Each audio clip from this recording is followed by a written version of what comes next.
Alors là, les gars, je peux vous dire que je me suis régalé aujourd'hui, les frères. Mais vraiment, un régal ce match. Mais c'était exceptionnel. C'était magnifique, c'était au-delà de toutes mes espérances, les frères. D'ailleurs, juste avant de commencer cette vidéo, si vous voyez un petit peu une déco un petit peu spéciale, pour ceux qui ne me suivent pas sur Insta, c'est parce que juste actuellement là je suis au Maroc. Mais bref, tout ça pour dire, les frères, je vous ai dit depuis plusieurs matchs, je vous dis c'est fini. Là, le Real Madrid, ils vont dérouler match après match. Ils ont l'Espagnol, ils ont Leganés, ils ont ce genre d'adversaires qui sont plus qu'à la portée du Real Madrid. Avec un Real Madrid qui est sur une très bonne lancée depuis le Classico. Je me suis dit c'est fini. Jamais de la vie, j'aurais imaginé même que le Real Madrid perde 2 points dans ce match-là. Et face à match nul. Donc je vous parle même pas de la défaite, les gars. Que le Real perde ce match-là, je vous le dis, les frères, c'est au-delà de toutes mes espérances, les frères. Au-delà de tout ce que j'aurais pu imaginer. Et c'est là où je suis obligé de dire à l'Espagnol Barcelone, merci. Merci à eux, parce que là, ils ont clairement relancé le championnat. Là, de nouveau, on peut y croire. Là, il faut se dire tout simplement que là, aujourd'hui, grâce à l'Espagnol Barcelone qui a battu le Real Madrid, aujourd'hui, le Barça, demain, en cas de victoire contre Alaves, tu peux revenir à 4 points du Real Madrid. Là où, justement, il y a quelques temps d'ici, il y a une semaine d'ici, on savait qu'à tout moment, t'aurais pu être distancé presque à 10 points du Real. Les gars, la Liga est relancée. Là, demain, si le Barça ne font pas les clowns, si le Barça ne fait pas n'importe quoi, clairement, tu peux clairement relancer ce championnat. C'est pour ça que clairement, les gars, pour la vidéo de demain, je serai intransigeant, les gars. Pour moi, t'as pas le droit à l'erreur. Ce match de demain contre Alaves, tu dois absolument le gagner. Mais bref, pour en revenir au Real Madrid aujourd'hui, les gars. Autant, je vous dis la vérité, avant ce match, j'aurais pas imaginé le Real perdre. Ou en tout cas, j'aurais pas imaginé le Real ne pas gagner ce match. Mais en vrai de vrai, en regardant ce match, en regardant la première mi-temps, en regardant un petit peu ce que proposait le Real, le niveau d'Mbappé, le niveau de Vinicius, tout ça, je me suis dit, à tout moment là, le Real peut se faire accrocher aujourd'hui, les gars. Parce qu'on a vu un très mauvais Real Madrid. À aucun moment, on peut considérer cette défaite du Real comme un hold-up de l'Espagnol Barcelone. Bon, à la limite, c'est vrai que, bon, on va pas dire que l'Espagnol Barcelone dominait ce match, ce serait faux de dire ça. On va pas dire que l'Espagnol Barcelone avait plus d'occasions que du côté du Real Madrid non plus. Ça serait totalement faux de dire ça aussi, mais le Real n'a pas fait un grand match. Ça, c'est une certitude, les frères. Le Real a été très loin de faire une rencontre exceptionnelle, irréprochable. Et c'est là où je suis obligé de parler d'Mbappé, par exemple, les gars. Mais là, on retrouve le Mbappé du début de saison, les gars, je suis désolé. On retrouve clairement le Mbappé mauvais, le Mbappé nul, le Mbappé incapable de te réussir un contrôle, incapable de te réussir une passe. Mais les gars, on y est, on est en plein dedans. Alors c'était bien contre Las Palmas, contre ce genre d'équipe. On voyait un Mbappé qui était pas mauvais, qui s'en sortait plutôt pas mal. On a vu un Mbappé sur les derniers matchs qui était vraiment au niveau qu'on aurait pu attendre, à un niveau vraiment minimum correct que tu aurais pu imaginer contre ce genre d'équipe. Mais là, aujourd'hui, les frères, faut dire la vérité, que ce soit dans le match contre Brest, où là, il n'a pas été au rendez-vous, là, il a été très limité en termes d'occasion. En termes d'occasion ratée, il y en a eu énormément. Même si dans le jeu, peut-être que contre Brest, c'était un petit peu mieux dans le jeu. Mais là, aujourd'hui, contre l'Espagnol, c'était vraiment catastrophique. Le niveau d'Mbappé, il était affligeant aujourd'hui. Et déjà, il y a une situation, moi, que je retiens d'Mbappé. Alors, autant c'est vrai qu'il rate pas forcément autant d'occasions que contre Brest, où là, vraiment, c'était flagrant, c'était énorme. Mais déjà là, il t'en rate une grosse, les gars, je suis désolé. Mais celle-là, pour moi, il doit la cadrer. Au minimum, il la cadre. Qu'il la marque ou pas, c'est encore une autre question, mais il doit au moins cadrer ça, les frères. Il doit au moins pousser le gardien en difficulté, mais le fait qu'il cadre pas ça, c'est pas normal du tout, les frères, je suis désolé. Et c'est marrant.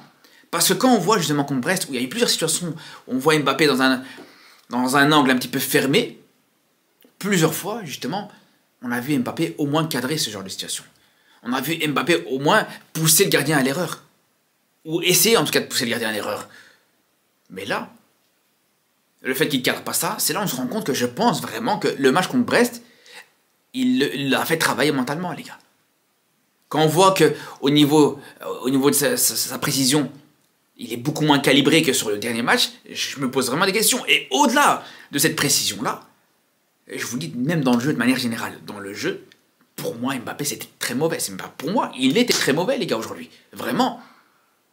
Plusieurs situations où il est dans la surface, il reçoit des passes dans les pieds qui ne contrôlent pas ce genre de ballon. Plusieurs situations où, par exemple, sur des passes simples, Par exemple, en deuxième mi-temps, avec Rodrigo, qui est d'ailleurs, on va y revenir, mais Rodrigo qui a été très bon malgré le fait qu'il n'ait pas marqué, qu'il n'a pas été décisif aujourd'hui. Rodrigo te fait encore des grosses différences. Rodrigo aurait pu marquer aujourd'hui d'ailleurs en deuxième mi-temps. Rodrigo a fait des très bonnes choses. Et d'ailleurs, dans une de ces bonnes choses, il y a une situation où tu as Rodrigo clairement qui va chercher à créer des différences, qui va même faire des différences, réussir des dribbles. Juste derrière cette très belle situation de Rodrigo, il tente le 1-2 avec Mbappé. Mais Mbappé n'est pas capable d'assurer une passe correcte pour Rodrigo sur cette action-là. C'est là où vraiment, sur des gestes simples, sur des situations simples, on se rend compte que c'est compliqué. Du côté d'Mbappé, encore une fois. Parce qu'à la limite, voilà, l'occasion ratée, c'est une chose. Mais voir des contrôles, des passes simples comme ça ratées, c'est pas normal du tout, les frères. Vraiment. Après, il y a deux questions que je me pose par rapport à Mbappé. En tout cas, il y a deux possibilités. Est-ce que justement ce match contre Brest, où il n'a pas été exceptionnel, l'a fait travailler mentalement et l'a fait un petit peu sombrer, ou alors à l'inverse, peut-être que c'est quelque chose qui est par rapport au contexte du match, par rapport à l'adversaire, à savoir l'Espagnol Barcelone, qui est pas forcément l'équipe la plus offensive de Liga, c'est une équipe très solide, c'est une équipe vraiment très compacte, et on sait que déjà historiquement le Real Madrid c'est pas le genre d'adversaire que le Real Madrid affectionne, mais aussi Mbappé a énormément de mal dans les petits espaces, dans des blocs, face à des blocs bas, et d'ailleurs la seule occasion pour moi où Mbappé a été bon dans ce match, je dis bien la seule, c'est la situation où il part en contre-attaque, et où il prend une vitesse le défenseur de l'Espagnol, le défenseur adverse, qui est obligé d'ailleurs de commettre la faute, qui est obligé de tacler Mbappé par derrière, c'est pour moi la seule situation dangereuse ou impressionnante d'Mbappé dans ce match. Derrière, il te fait une passe pour Vinicius. Mais c'est une situation où, voilà, tu es sur une transition offensive, tu es sur une contre-attaque, tu as de l'espace dans le dos de la défense adverse. Ouais, ça, on sait qu'Mbappé sera toujours bon, en tout cas, à ce niveau-là. Mais par contre, dès que c'est dans les plus petits espaces, dès que tu es dans le bloc de cette équipe de l'Espagnol, là, c'est très mauvais, les frères. Et on le voit même sur un dribble qu'Mbappé a pu réussir sur la ligne du but, sur la ligne du fond. Il t'a réussi un très bon dribble, mais juste derrière, qu'est-ce qui se passe? Juste derrière, il te rate clairement ce ballon. On le voit à chaque fois, il n'a pas cette capacité à pouvoir maîtriser le ballon dès qu'il te fait un dribble. Il va réussir à éliminer l'adversaire, mais il va perdre totalement la maîtrise du ballon dès qu'il va te réussir ce dribble-là. Et c'est ça le plus gros problème d'Mbappé, et c'est là où Mbappé n'est pas technique. Un joueur technique, c'est pas un joueur qui est capable d'éliminer un joueur. Tu peux éliminer un joueur en faisant un geste technique, un crochet très large, un grand pont, quelque chose comme ça. Mais si juste derrière, le geste n'est pas maîtrisé, si le crochet est long, suffisamment long pour éliminer le joueur en face de toi, mais qu'il est trop long justement pour que tu aies la maîtrise du ballon juste derrière et que le défenseur qui couvre, il soit là, juste derrière pour couvrir et pour récupérer ce ballon, ça sert absolument à rien. Non, un joueur technique, c'est un joueur qui, quand il fait un dribble, tu as l'impression que le ballon il lui colle au pied. Ça, c'est un joueur technique. Et Mbappé, on sait que c'est pas le cas. C'est pour ça que l'action, voilà, où il réussit son petit dribble dans la surface, etc., et que juste derrière il la perd, pour moi, c'est même pas forcément une action exceptionnelle là-dessus. Je vous le dis, les frères. Par contre, c'est vrai que si ça avait été contre une équipe moins défensive, une équipe où ça défendait moins, où tu avais moins de double couverture, là, peut-être que ça serait passé. C'est possible, c'est vrai. Et ça va passer sur moins de ces jours. Mais à ce moment-là, il faudra pas crier au génie, tout simplement, les gars. Et je suis désolé, les frères. Je suis désolé parce que là, je m'en donne à cœur joie sur Mbappé. Je vais pas vous mentir, les frères, je vais pas me priver. Mais ce qu'il faut dire, les frères, c'est que autant, quand il est bon, je l'ai dit, vous pouvez retourner voir, peut-être pas forcément le match contre Brest où il n'a pas forcément été au rendez-vous, mais sur les matchs où il a été bon, j'ai dit qu'il a été bon, les frères. Il n'y a pas de souci là-dessus. Mais par contre, là, les gars, je suis désolé. Dans ce match-là, c'était très mauvais du côté de Mbappé. Après, c'est pas le seul. Il faut parler aussi de Vinicius. Moi, je suis désolé, mais encore une fois, Vinicius, qu'est-ce qu'il a fait à part tenter peut-être des petites simulations, simuler une faute et peut-être aller essayer de provoquer un penalty en simulant encore une fois une faute. À part ça, encore une fois, je suis désolé, c'est très mauvais Vinicius aujourd'hui.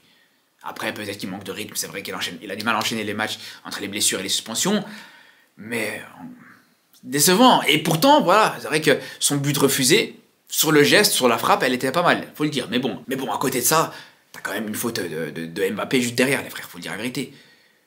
Et c'est là où c'est intéressant, parce que moi, il y a une chose que j'ai constatée par rapport à cette faute d'Mbappé, qui fait que ce but de Vinicius a été annulé.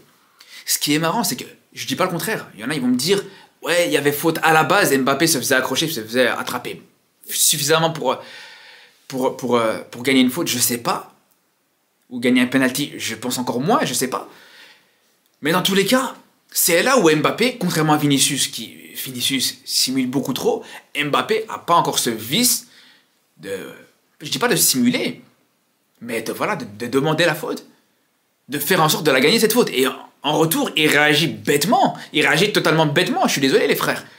Parce que juste derrière, quand il va commettre la faute à son tour, voilà, il subit une faute, et c'est même pas réellement une faute, je suis même pas sûr que c'est réellement une faute, mais en tout cas, il se fait un peu accrocher, et en retour, il va commettre la faute lui aussi, les frères. Ce qui fait que juste derrière, le but de Vinicius a été annulé à cause de ça. Alors que si ça se trouve, si Mbappé n'avait pas commis la faute, c'est tout à fait possible que le ballon serait rentré quand même, les frères. Et c'est là où c'est problématique. Après, pour le reste, voilà, je parle de Vinicius, je parle d'Mbappé. Mais encore une fois, les gars, moi j'ai envie de vous dire, Tchouaméni, sur le match, encore une fois, qu'il te propose aujourd'hui, alors c'est pas forcément lui qui est responsable sur le but, mais encore une fois, c'est pas rassurant du tout, les frères.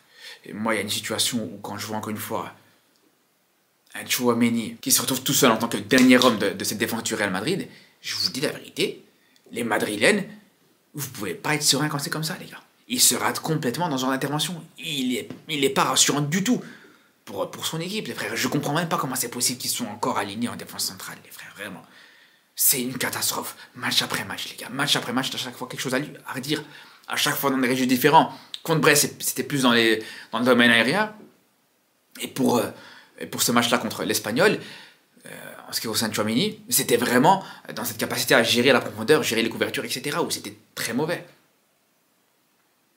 Mais à l'inverse, encore une fois, les gars, je suis désolé, mais Rodrigo, que j'encense depuis plusieurs matchs, et c'est là où je vous dis, les gars, je suis objectif.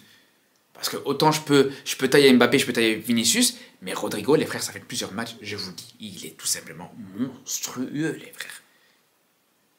Et je vous dis, sur la qualité technique, encore une fois, qu'il a montré aujourd'hui, c'était exceptionnel. Et pour moi, il aurait mérité son petit but, pourquoi pas, ou en tout cas, il aurait pu être décisif sur ce match, vraiment. De toute façon, pour moi, c'était peut-être la seule, entre guillemets, lueur d'espoir, la seule, peut-être, satisfaction côté madrilène aujourd'hui, c'est lui, les frères, vraiment. Après, sur une parenthèse côté marocain, les gars, le défenseur de l'Espagnol, qui met à la passe décisive, le petit Omar El Hilaly, mais ce joueur est stratosphérique, les gars. Stratosphérique. Parce que je me rappelle déjà, contre le Real au match aller, il a été très bon, mais là encore une fois, au match retour, défensivement monstrueux, infranchissable, et en plus il arrive à être décisif, il arrive à aller te provoquer une passe décisive sur le but de l'Espagnol. Vraiment, c'est un joueur qui est tout simplement exceptionnel. Donc voilà, c'était la petite parenthèse. En tout cas, les frères, j'attends avec impatience ce match du Barça demain, les frères. Le Barça n'a absolument pas le droit à l'erreur. Je vous le dis, les frères, si le Barça a le malheur, je ne vous dis pas de perdre le match, mais de ne pas gagner ce match de demain, vous allez me voir, les gars, dans un état. Je vous dis, je vous raconte même pas, les frères, je vous dis la vérité. Bref, en tout cas, les frères, bien sûr, on se retrouve demain pour débriefer ce match du Barça. Et surtout d'ici là, prenez soin de vous.